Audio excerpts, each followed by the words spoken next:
கன்னியா ராசிக்காரர்களுக்கு கண்டிப்பாக வெள்ளிக்கிழமையில் மகாலட்சுமி வழிபாடு, அதாவது பெருமாள் தாயாருடன் இருக்கக்கூடிய தாயாரை வணங்குவது, அதே போல் தாமரை மலர்களை கொடுத்து வணங்குவது, வெண் தாமரையை கொடுத்து வணங்குவது பெரிய அளவு நம்பிக்கையும் பெரிய அளவு சந்தோஷத்தை தரும்.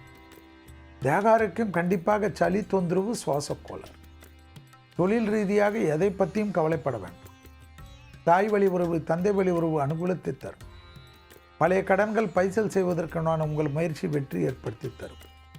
மேலதிகாரிகளுக்கு உங்களுக்கும் இருந்த இடைவெளிகள் குறையும். ப்ரமோஷன் தடைகள் நீங்கும். இன்க்ரிமெண்ட் தடைகள் நீங்கும். எடுத்த காரியத்தில் ஜெயம், நம்பிக்கை ஏற்படும்.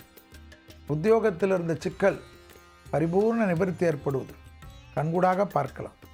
வியாபாரத்தில் காணப்பட்டிருந்த சிக்கல்கள் பரிபூர்ண நிவர்த்தி ஏற்படுவது ஆச்சரியமும் நம்பிக்கையும் ஏற்படுத்தி தரும். கன்னியா ராசிக்காரர்களுக்கு எடுத்த காரியத்திலெல்லாம் ஜெயம் ஏற்படும். இழுபறியாக இருந்த நிலைமைகள் படிப்படியாக மாறுவது கண்கூடாக பார்க்கலாம். யோக பலத்தை அதிகமாக பெறக்கூடிய ராசிக்காரர்கள் கன்னியா ராசிக்காரர்கள். குடும்பத்தில் மட்டும் அதீத கவனம். குடும்பத்தில் அந்நியர் தலையீடு, மற்றவர்கள் தலையீடு, கணவனாக இருந்தால் மனைவியின் உடல்நிலை, மனைவியாக இருந்தால் கணவனின் உடல்நிலை சிறிது கவனமாக பார்த்து கொள்ள வேண்டும்.